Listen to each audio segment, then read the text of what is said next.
Gladys, let's say if you will try to mute your food where you dey chop, make we fit breathe. Okay. As per we wey dey hungry now, hunger no dey catch me inside class.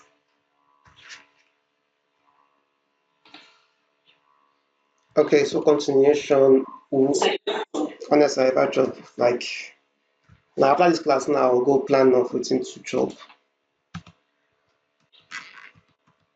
I think we talked about what's the name of this thing? Association previously.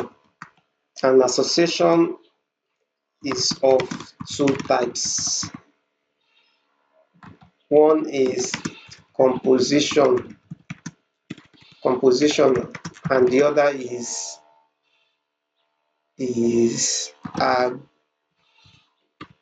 aggregation. Yeah. So let's look at the composition. I think this thing is small. Okay, yeah. So we've talked about association in OOP before. So there are also like two types of way we can do association, which one of them is composition, while the other one is aggregation. Now, for composition, composition is a way to establish. Should I just be saying it? Or I should just write some things down. I don't know. Composition is a way to establish a as a relationship between classes, like as a, now you get the meaning of that as a, where one class is composed of one or more instances of other classes. um composition is tightly coupled. Yeah, okay, let me do it this way. um um okay, so the contained class, the contained object rather, the contained object cannot exist independently of the container if the container is destroyed, so are the contained objects. That is one. Let me talk about the aspect of aggregation. Aggregation. I think let me use this word. Tightly coupled. No, homomorphism.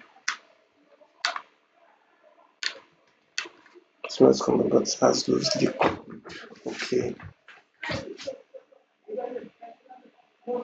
Weaker relationship, strong relationship. Okay, which kind of people with this ones now? Are you guys hearing any talk outside?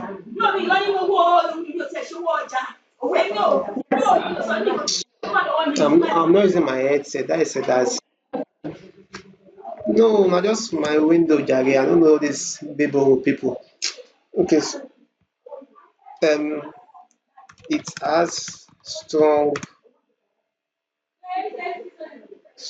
relationship. Let me put it this way. Strong relationship. Okay. That's strong relationship as is a way of establishing as a relationship. It's a strong, let me put it strong, a strong relationship between class. So now for this this aggregation just kind of like the opposite of this composition. I try to differentiate them with the features I already write down. Aggregation is a way to establish it as a. Now this one is weak. relationship. The content class can not exist. Now the content class can exist independently of the container. If the container is destroyed, so as the container.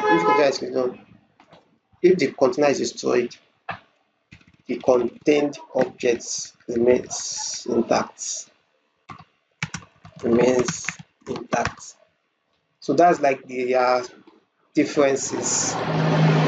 So let's see an example of how what they mean or how we can implement them in this our concept.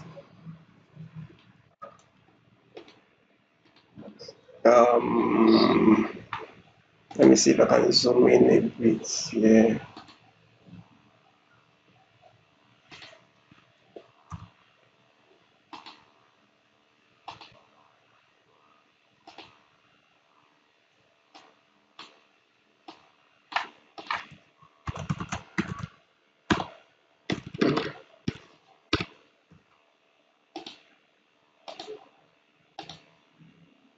This thing zoomed in at all.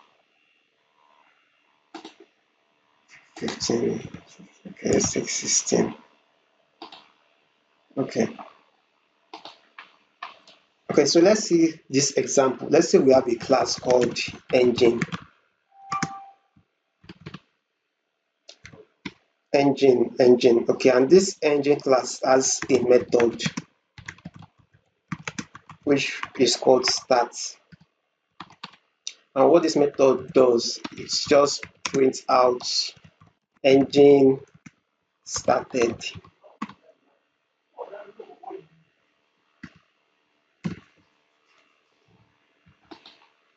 Then let's say we have another class called car.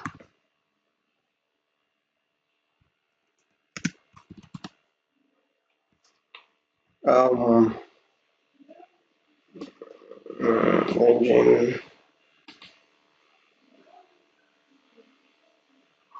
car. Okay, no other. So we have car here. So let's say this car now has a construct function.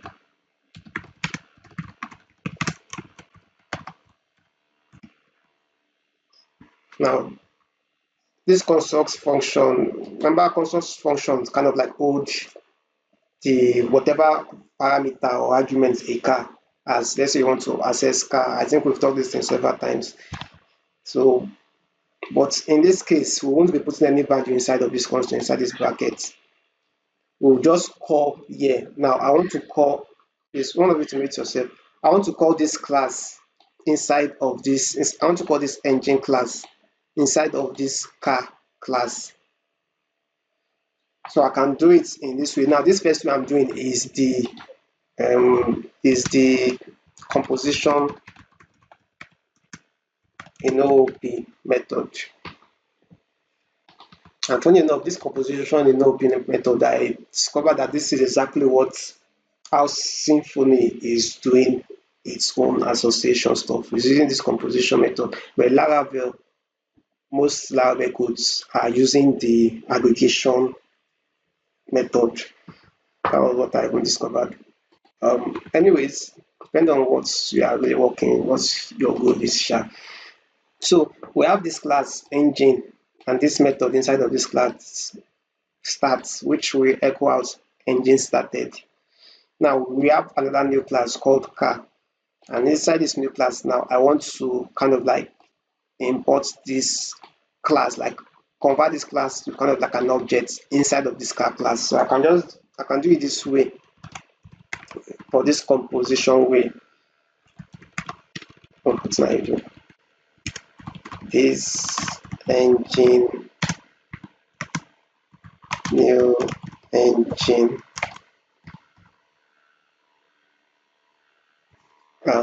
I need to shortly declare property. So there's a private property engine.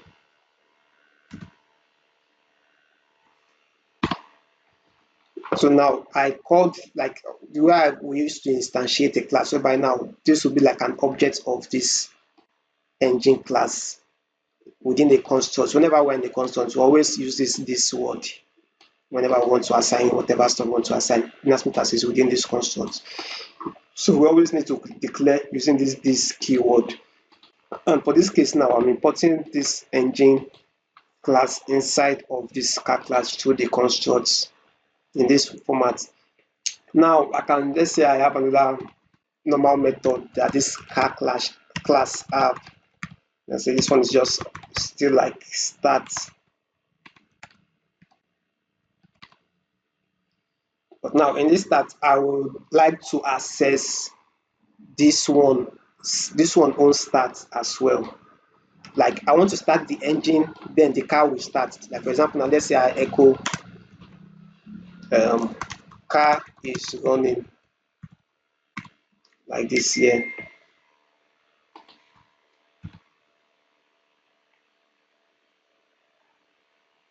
Car is running like this.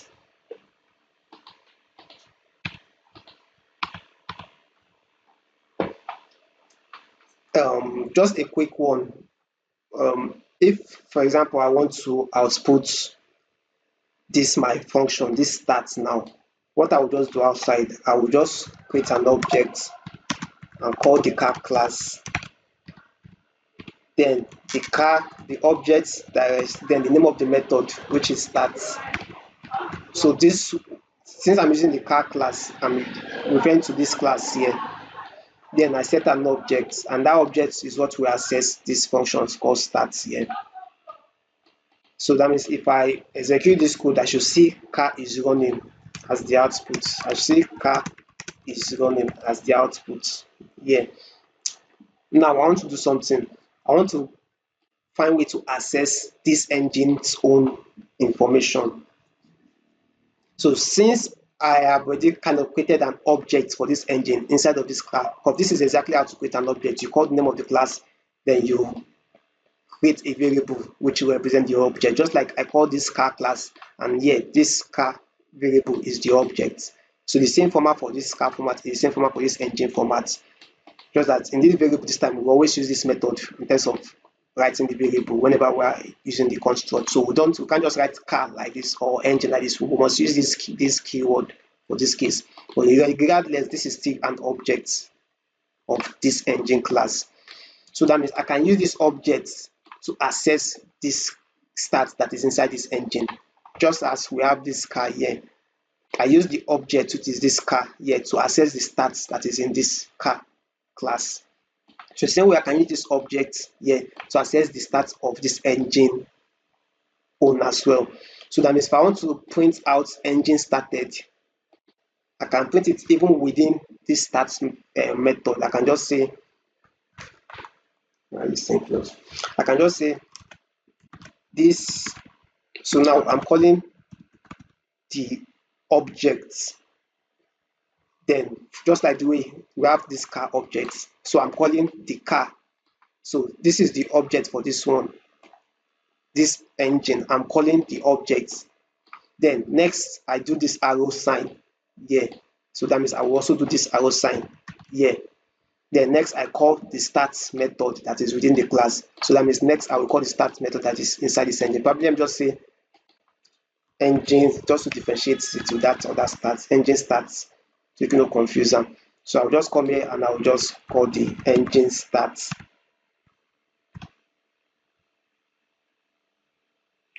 So that means now I have been able to access this class method directly inside a new class. So that means this new output now, because of this thing I called now, is still within this class method regardless. That means the output of what this is going to give us will change to engine started and car running. So to be like this, engine started, car is running. That will be the output for this code. Now I know they like to zoom in this thing. I know they like to make this code too much.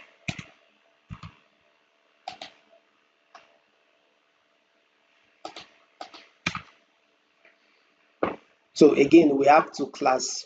This is first class. I say first class. Yeah, this is SHA-1 class. This is another class.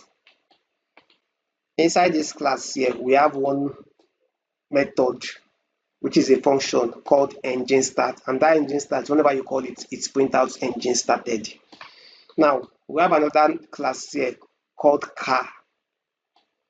Inside this car, we created a construct method. Inside the construct method, we instantiated this engine class above in this method, in this construct method. So I called the engine class and I created an object for that class, which is this. Now inside of this same car class, I created another normal method for its own method. And inside the method holds the output of this engine class. How does it access it? It accesses it through the object of that engine class, which this is the object. So from the object, you do the arrow sign and call the method that is inside that engine class, which is engine start. Then it's print out engine started, and also we also have a normal echo car is running, which also came out as well. So when we call this car, new car, then the object of that car then starts. So this, all this concept now is a method of association. This is how we can associate one class with another class, kind of like injecting one class into another class. So what they are now trying to see now in this whole definition thing is that for this, particularly for this composition, so composition is a way to establish a as a strong, like as a relationship, like the engine has a relationship with the car. So the engine has to start before the car can start running. And if anything happens to the car, the engine will be useless. So that's what they are trying to say in this case. So if anything should happen with this car like this, the engine is already like useless because the engine is depending on the usage of this car since it is being used internally here. So that's what this text is saying. So the contained object cannot exist independently of the container.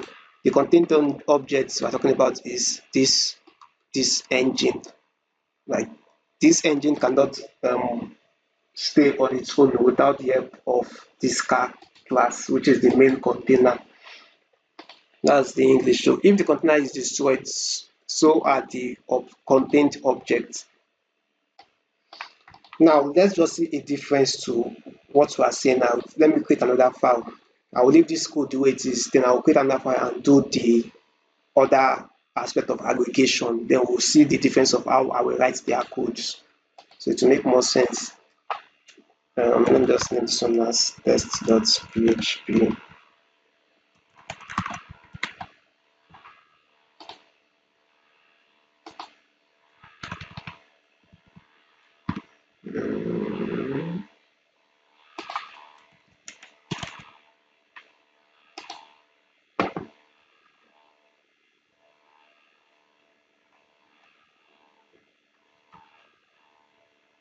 Now for this next one, this one is the aggregation in OOP. Remember I said this composition and aggregation, they are the two types of association we have.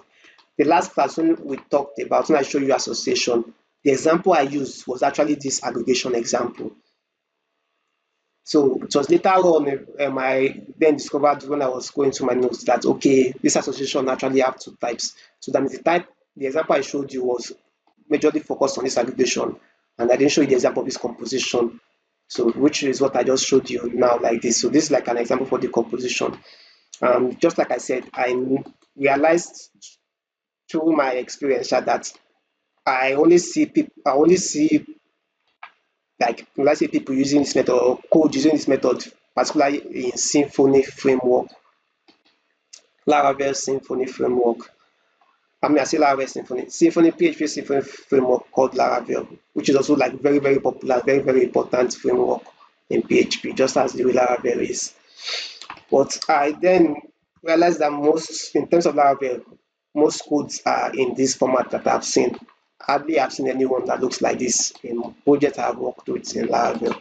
Only in Symfony I've seen this kind of structure. And for now, this is a stronger relationship compared to this one. So that means even Symfony is taking strict rules in a way. So let's go on. So aggregation in OOP. Now I will use the same example concept, but the style of code will just be a little bit different, so you can see how to compare it. So we have a class called engine. This engine, same logic. This engine has a start, so let's use the same kind of engine start method. And inside the method, you can print out engine started, like engine don't start today, move.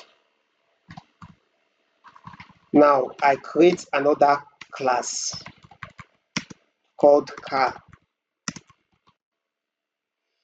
This car class has a construct method.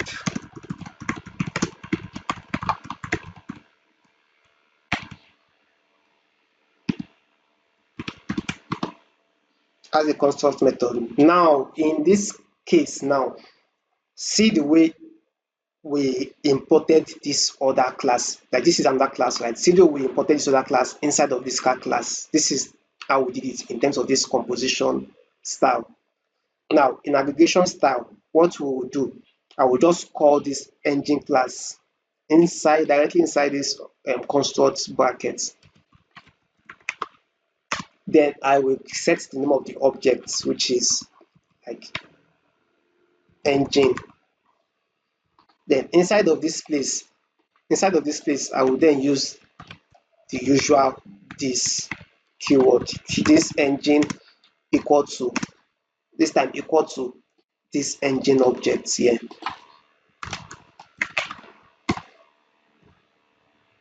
And of course, I still would need to declare the class by setting it as maybe parents or public or whatever. If you look at this code now, they actually still kind of look the same in a way, but in a different fashion. Because for example now, this new engine that I'm doing here, let's say for example I want to call this class like this. Maybe I just create it here and I do like this, and I want to create an object for it. I can just do something like this, which means this engine is the object of this class. That means I have instantiated this class using this object. I'm intentionally using some kind of terms in what I'm saying. When they hear this word instantiate, I'm instantiating a class. It means you are creating an object of that class. So make no say I just intentionally just want to speak grammar. Make you dey familiar with some kind English or communication. So this on the note now, let's say we only have this code which is here now. So if we call this object, this engine, sorry, please come back, I'm busy. So if we have this engine class, this engine class has an object called engine. So we just have to say this engine is kind of as if it's equivalent to this. Jesus Christ. Sorry, give me a minute. Hello, please come back, I'm busy. I was not here again, not stop me.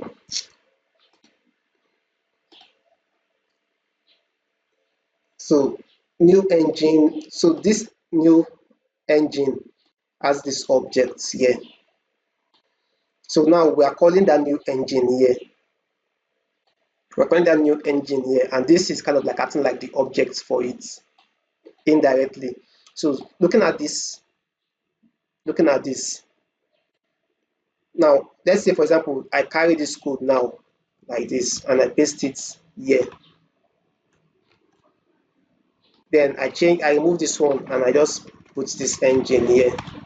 You'll notice that these two will not be looking alike because here is like this, and this dash engine is equal to engine. This dash engine is equal to engine here.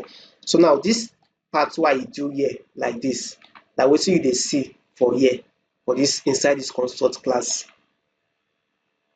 So that's just an idea of so we are just calling that object, that class, and we're declaring an object for it in this format. So just like the way I call the class out like this and declare the object in this way, then the engine, the object here, now I can put for this outside here, which is this engine here you are seeing here, which is taken from this part of this engine.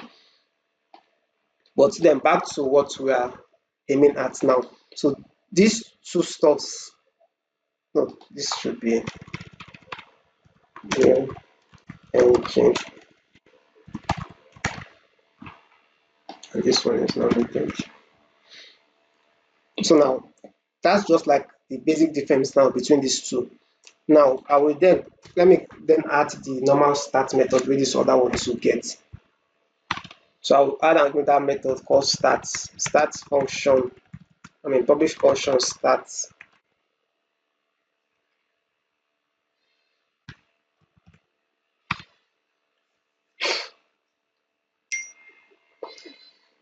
Public function start. Now the way we are going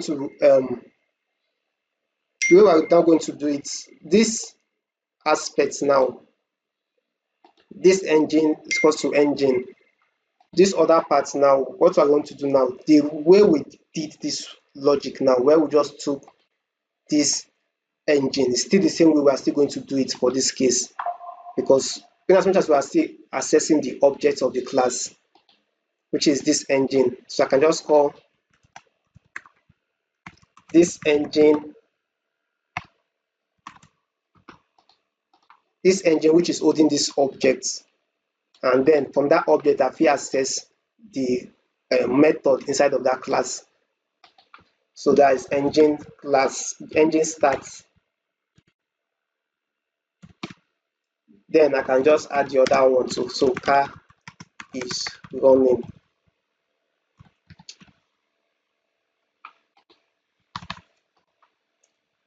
Now if you really look at it, like just like I said, both of them are still association in PHP, and they seem like similar in a way.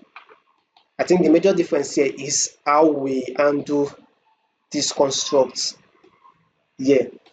And now in this case now, if I want to test this whole thing now, if I want to output this thing, I will just, what I will do now, I will just say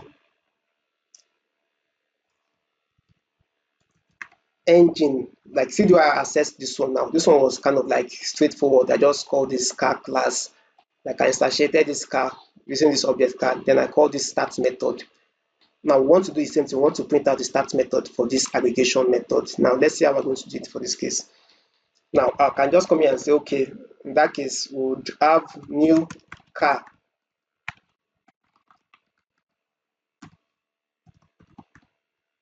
like this. But now in this construct, it has something here. Remember, this one not have anything here. Now why we leave this one as empty? Ensure if we even come out this bracket here, do one like this, it will still work.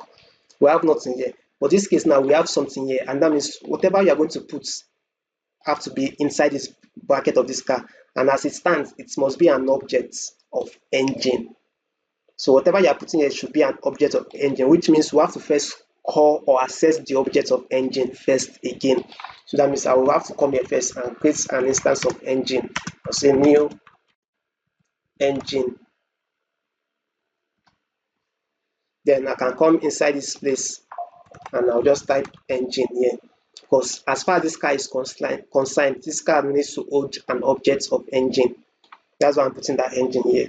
So that means for me now, I can just call, since I've called this engine inside of this class, for here now I can just instantiate this class to access this start method by just saying car start, and directly this will print for me engine started, car is running.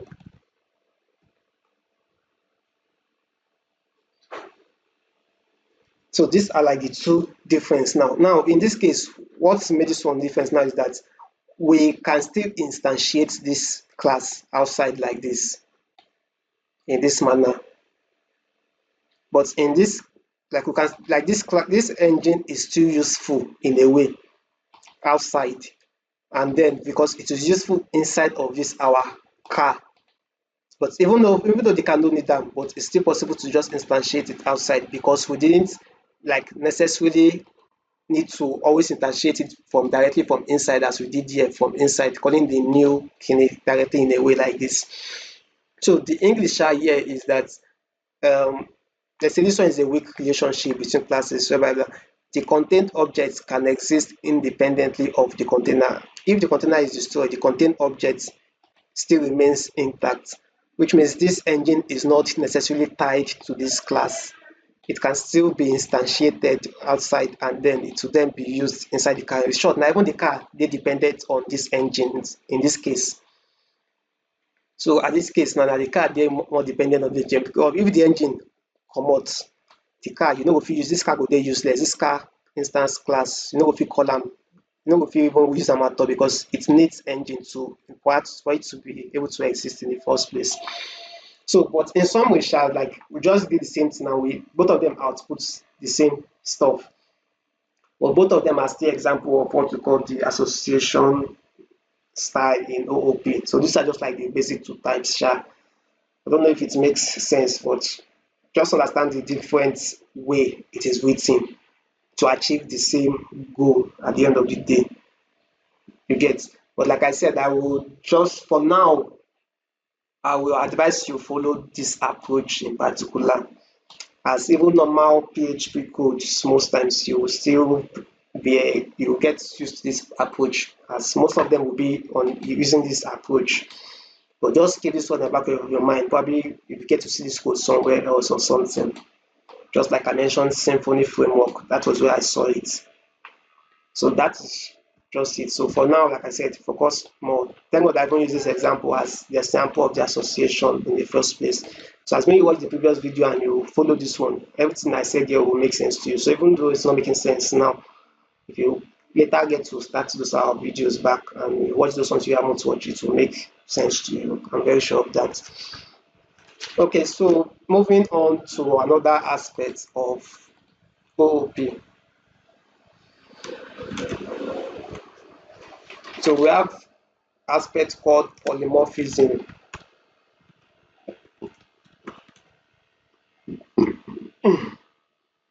Polymorphism. So polymorphism, this one is actually a very simple aspect. I think draw. Yeah, simple and straightforward. Okay, so polymorphism refers to the ability of objects of different classes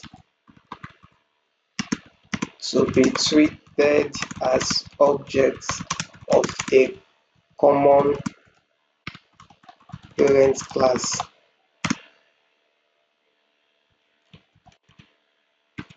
It allows objects to exhibit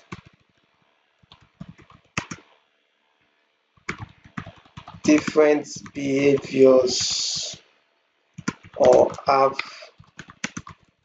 different forms while sharing a common interface.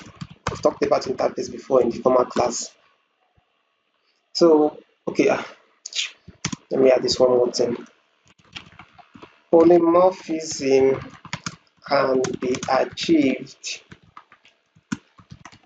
through method overriding and interface implementation. So let's see how these two, what that definition means. So I'll just get to the gist of no longer need this. So for polymorphism, let's use there are like two ways it means, some of which we've actually done before. But let me emphasize first in this first part where it says polymorphism can be achieved through interface implementation. Let me show what that means. So let's use this example now. I have an interface called animal.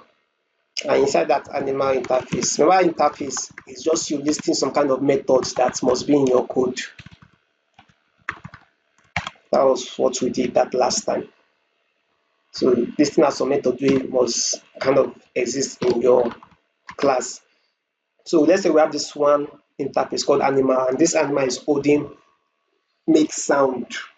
Like that means any class that is trying to implement this interface must implement this make sound method. Like it's a must. So if I have a class called, let's say, dog, if I have a class called dog, and this dog implements the animal interface. Whenever you are working with interface and you want to make use of that interface in another class, you have to use this keyword implement. As many it were to be inheritance, we make use of the word extends. So taking note of all these key PHP terms. So if I'm working with interface, now implement will go right here. Okay, so we have an interface animal, and we have a class, a dog class, and this dog class is implementing this animal interface. As you can see, we are seeing a red sign, which means dog does not implement make sound. Like VS Code, they tell us say we never yet implement the make sound because it knows say we must implement them. So it just the one not say okay, we never complete your code or that continue what you write, you never finish what you write. So that means let me now implement that method. So public function make sound. Say that error don't come out from VS Code because it does say okay you must implement that make sound. Now it does say I don't implement them, no more error. So let's just make this one something simple. So I'll just say echo like the dog is sharp barking. So for the animal dog, remember this class is for dog. So we implement this now. Let's say I have another class cat, and this same cat implements the animal interface. The same thing, it will say I must implement that method of make sound. So let me just copy this, paste it here. So for this one will be cats. I just call it meow. Okay. So from what polymorphism is saying now in terms of the definition is that polymorphism refers to the ability of objects of different classes. Objects of different classes. So now we have class 1, we have class 2. So let's do this. That means for me to create the object of class 1, which is dog, I can say like I can do it like this. Okay, dog is this is the object for that class. New dog. The object is dog. This dog here. Let me do again the object for this cat class. So I will name it as cat. The object here is this small letter cat here. So again, see the definition. Polymorphism refers to the ability of objects of different classes. In this case, we're having 2 classes and we have called their objects of different classes to be treated as objects of a common parent class. To be treated like an object of a common parent class because both of them have this parent association with animal. So let's say I come here now and write maybe a create a variable, I'll call it animals. Let me just say animals. And inside this animals, let me say I create an array. One is holding dog, the other one is cat. So that means it's just as if these animals now like they act like parents in a way of these 2 objects of these classes.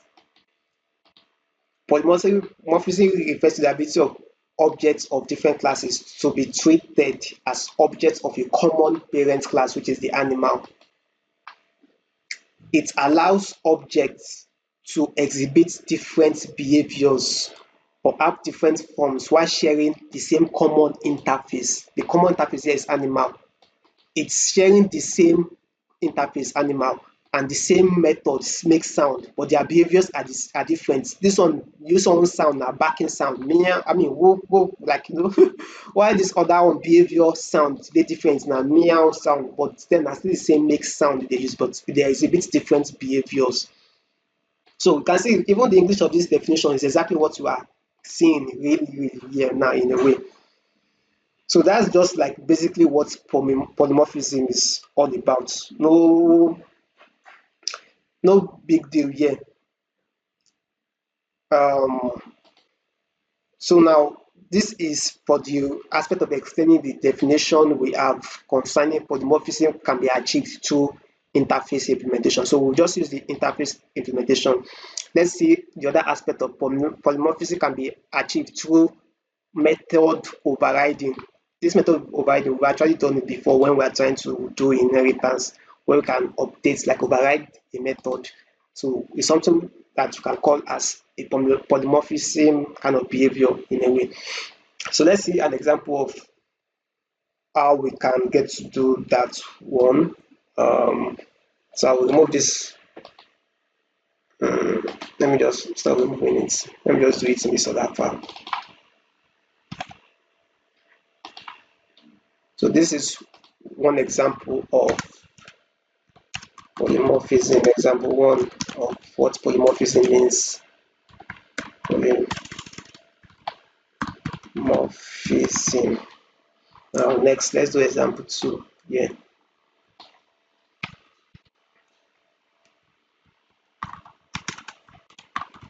Example two of polymorphism.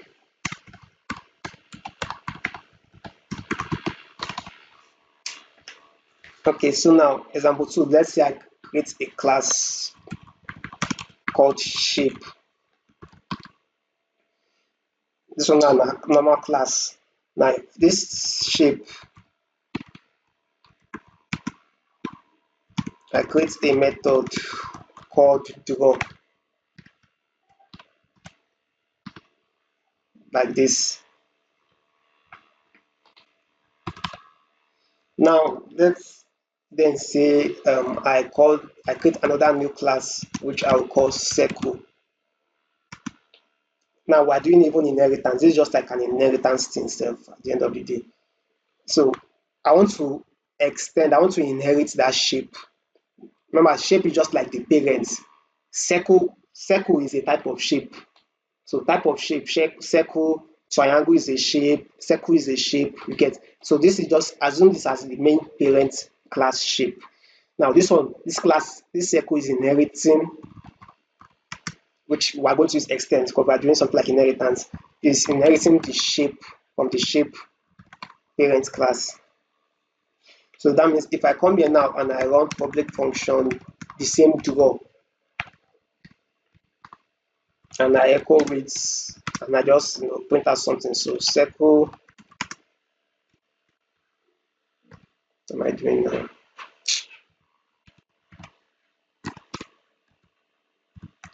So circle has been drawn.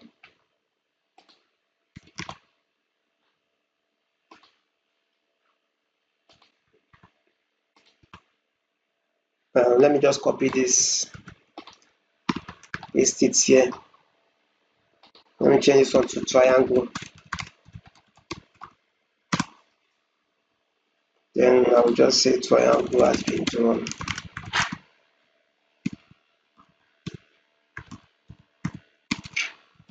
Triangle has been drawn. So now we have this as the parent class, and it is extending. This is now the child class, the subclass, which is circle, which is extending the parent class, which is shape. Now we have draw here inside this normal class. Sure, let me put something here. Let's say we have Alex here. So that means this parent class has a method called draw, and if you access the draw, it will print out Alex. Now this circle here extends this parent class, and it's called that same draw, but this time around it has override the Alex. Alex won't come out here. If I try to access this circle, class. It's this output that will come out, not Alex that will come out. The same way I can have another class again, and I will access the same method from that extended parent class, but the output here will be different because I've overridden what was initially here. So in the same English whereby it says that you are using the same you are using a method from a parent. These two classes are using the same method coming from the same parents, and that method is having different behavior in those classes. These two classes, dog and cats, they are using the same method from this interface, but this interface is having different behavior when making use of that method. This one is woofing, this one is meowing. So this one, they are using the same method coming from the same single class, but this one don't override that one. So this one is circle has been drawn, this one is triangle, so they are behaving differently as they are overriding the initial parent stuff. So that's just basically the whole English here. So those are like the two cases that you can use to explain what polymorphism is. So if you read this whole statement now, it makes sense to you. Polymorphism refers to the ability of objects of different classes to be treated as objects of a common class. It allows objects to exhibit different behaviors or have different forms when sharing common interface. Polymorphism can be achieved through method overriding, and also it can be achieved using interface implementation. So those are the two ways I just showed you here. So you can be like, let's test this. For example, now if I want to check this method now, if I say, let me just paste this method as shape, then I'll call the class shape. I can now say shape arrow sign, the name of the method draw. So this will output for me Alex, like this. This draw will output for me Alex. If I say I want to test it with this one, now the same format. Okay, let's say I created an object. I will just name it circle. So new circle, because this is also a class, circle class.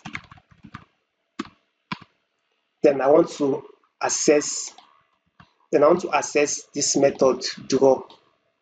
So I'll say circle, I will sign the method draw. So this will print for me circle has been drawn, instead of it printing for me, even though it is extended. Remember, it is extended with the parents, unless I don't have this method at all here. Yes, if I don't have this method at all exists here, it means it will print out Alex for me, because it will make use of that first inherited shape method, which is this same draw. So Alex is what is going to come out here. But because here I put that same method, that means I don't update within the former one they mean for former, since they extended to one. So that's basically same thing goes with this one too. So this will print triangle has been drawn. Hey, come on. So that's basically what polymorphism is all about.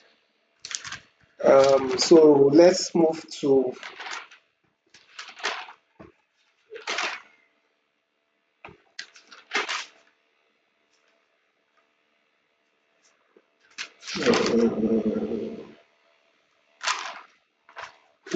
one more OOP example. So I don't want to necessarily bombard you now with new concepts, especially as I know we watched that last video and even the fears and they teach this thing, not to say I will need to come back to later on. So let's just add one more OOP feature to teach, which this one more is abstraction. This one is actually very popular and very useful. You can get to see it in some codes. Abstraction in OOP. Polymorphism in OOP. Abstraction in OOP. So what does this mean? Abstraction is a fundamental principle that allows you to create abstract classes and interfaces to define a common interface or contracts for a set of related classes. Focusing on defining properties while hiding the implementation. This concept is a key principle in OP that promotes code, blah, blah, blah, blah, blah. Okay, let me just add this extra text to it. It focuses on defining the essential. The funny thing about this thing, I think this week we'll finish all these basic OP concept we do. From next week like this, we'll come start new classwork projects. Now, thing they make me fear because as you talk saying I never review these videos. Then if you can't go start the classwork thing next week, I just hope I will feel they relate with some ways I will teach the stuff. Maybe I go start classwork projects. So it's just the work done the choke, as time is going, it's getting tougher, and that's how it's normally it's supposed to be. You're not supposed to be simple as they go up, it's supposed to be hard. So now to know how to take the become tougher during this period. Now for you to become tougher, not for you to not for me to be pamper, not be about pampering anymore this time around, but for you to get tougher with the situation. So it focuses on defining the essential characteristics and behaviors of an object while hiding the implementation details. This concept is a key principle, like I don't talk about, it's a key principle in OP that promotes code flexibility, modularity, and extensibility. All of them TT. Now, let's see an example of what this grammar is saying.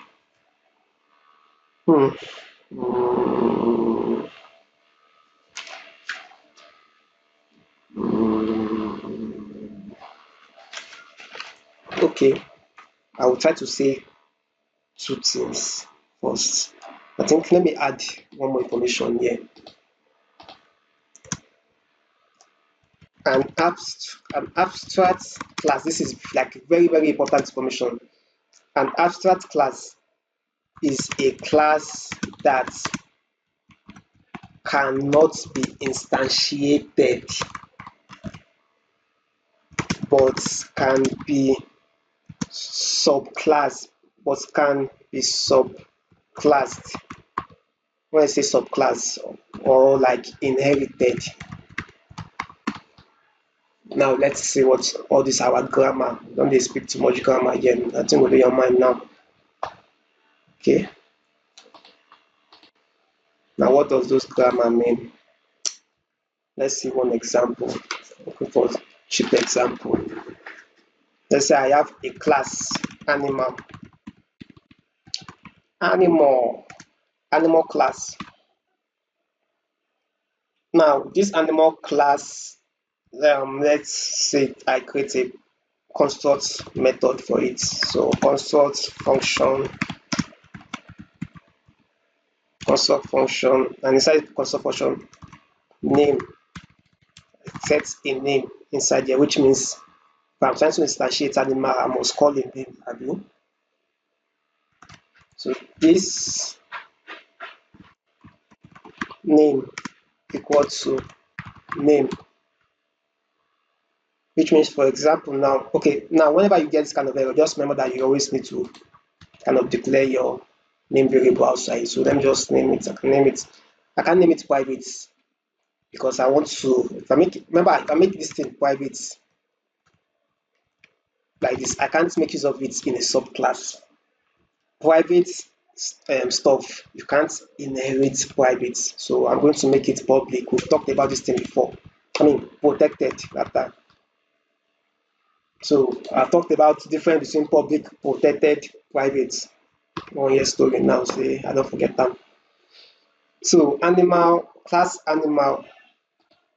So I declare this name as protected. I created this public method. Now let me just create another method as well inside of this same animal. So public function, maybe get name. So let it return for us this name.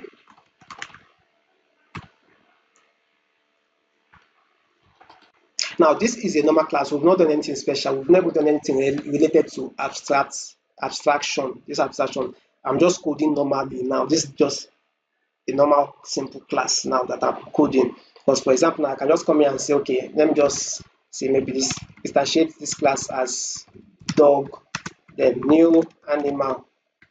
And since there's a construct and this construct is holding a value, that means we can't leave the animal like this. I can say VS Code is also showing an error, which means I need to write an argument there because it has something in this construct here in this bracket. So I need to put a name. So let me just say the name is Jack. That's the name of our dog object. So that means I can access these aspects by calling the dog, then the get the name of the dog. So this will return the name, which is Jack. Although it won't return it directly, it will return it, but we have to use echo for us to really see it out. So in summary, this we shall return Jack. Remember, we're using get name, almost like getter. Remember, I thought something like getter and setter. So get name. So this will it's just a simple code whereby it's just called a name, and the name was also assigned there, was declared there, and the name here we used here was Jack. So Jack is placed inside here. So that means Jack is what is returned in this part here. And so once we call our animal class, we use this object as dog, then we instantiate it by calling the method that is inside this animal class, which is get name, and then to get the Jack, straightforward, then we echo it out. Now this is not where we are going. I'm just doing, this is normal way we've been doing our OOP so far.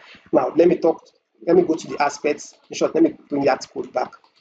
Now this is a normal class. If I come here and make this class an abstract class, that means I'm putting an abstract keyword before this class. Abstract class. This, I think this is expected not to work because the rule here says an abstract class is a class that cannot be instantiated. I just instantiated this class here in this animal, because this is what we mean by instantiation. But let's see if there will be any error, or if probably that definition is even a wrong one. But I'm even wondering why VS Code no even to any error now as I put this abstract keyword here. So let's test it first. So PHP index.php. Bam, you see fatal error. There's an error it brought out.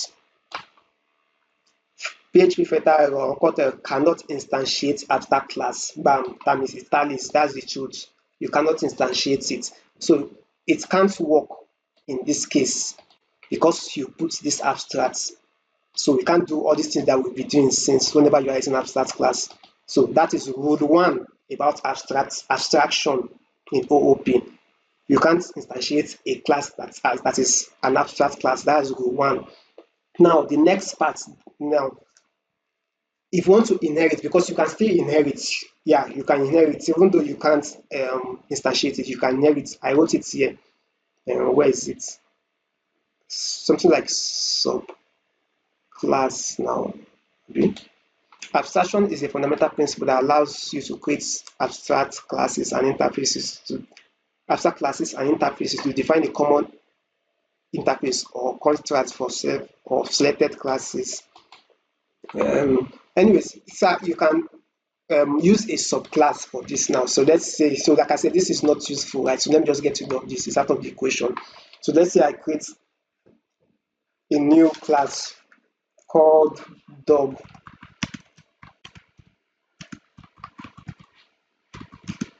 And this new class extends animal. So now we are doing inheritance. So this dog class is inheriting this animal class. Now this aspect of something like, interface. Remember what interface is? Whereby if I write interface of something, it's just as if it's a rule. If I say interface animal, like just what we did earlier on, whereby if I write something, maybe function it,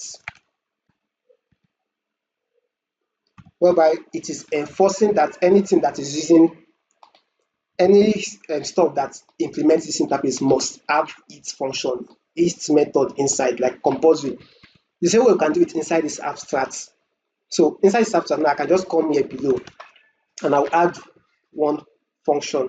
I'll name it abstract, then the name of the function, public function make sound. That means any class wey wan inherit this animal class, they must have this function inside of that inside their subclass. So even if we have different classes, two classes like this, dog, we have cats. In as much as we want inherit this animal, and inside this abstract class, I come set this thing, kind of like an interface. But this interface now another method. I no need to use the interface. I no write interface, but like abstract kind of interface. So that means any class wey wan inherit this animal class must implement this thing inside their class by force. Na why VS Code dey show me this error, these two errors here. Say, guy, you never code your code finish. So that means inside this my dog class, I must implement public function make sound.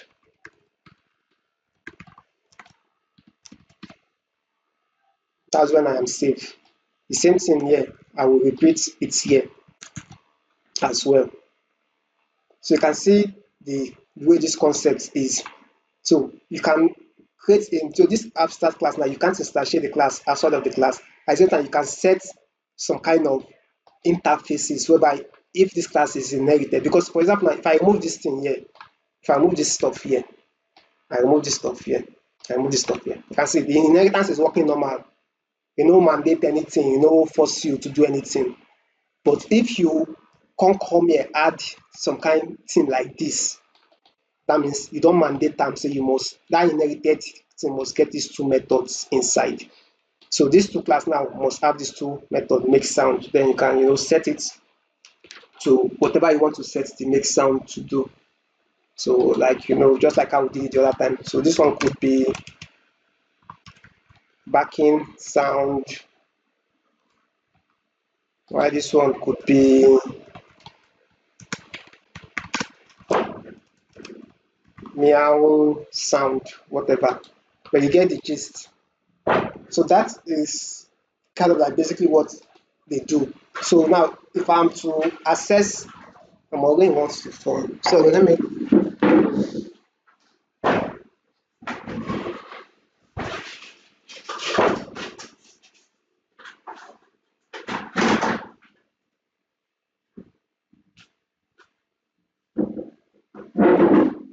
okay, so lastly, if I want to now access, let's see for this animal now, let's do it for this dog. So for this dog now, I can just come here and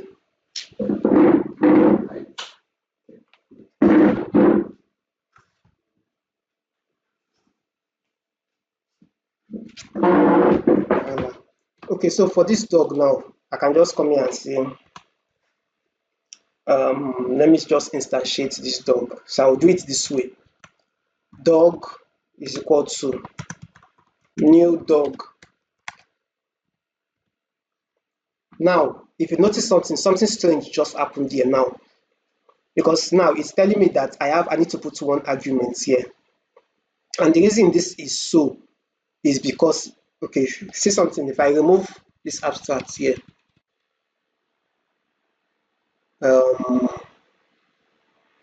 let me remove this one too here.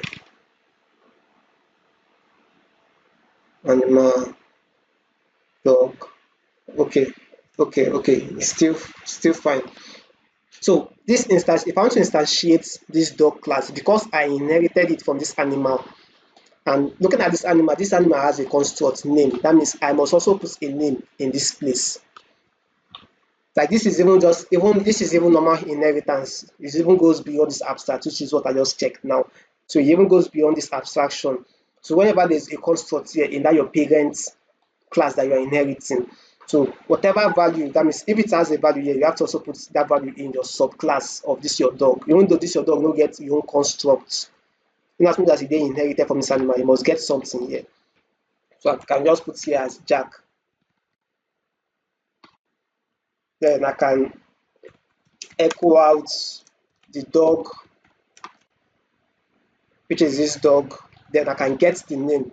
I can still use this get name because in as much as this animal, this dog is inheriting animal, that means it also have access to this get name.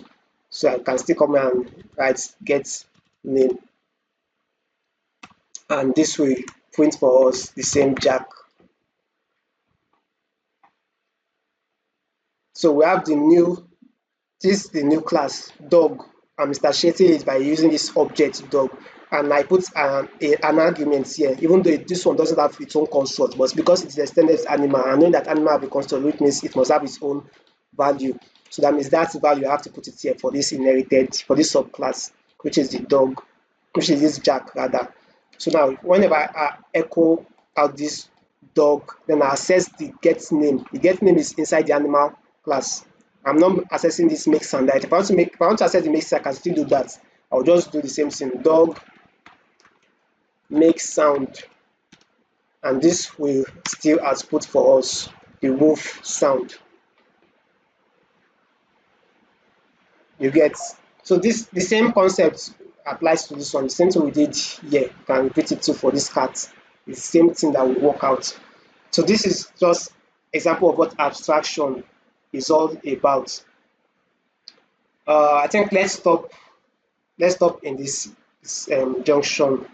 I don't know if there is any questions or anything, but just try to review all of these things we've done so far. Honestly, that's why I asked you guys that question. If you watch that last video, because make me say this one I sound confusing to you guys, but I tried my best try to explain it and try to recall some old things we've done before. But I'm very sure, regardless, that if you go back and watch those videos accordingly and you come back to this one to make total sense to you, that's for sure. So I don't know, is there any stuff you guys would like to say or any stuff before we end the class?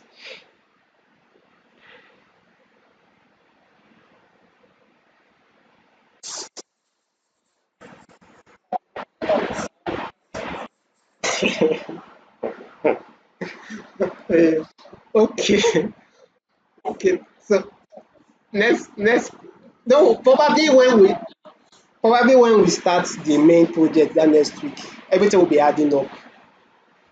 Let's I'm kind of positive that way everything will be adding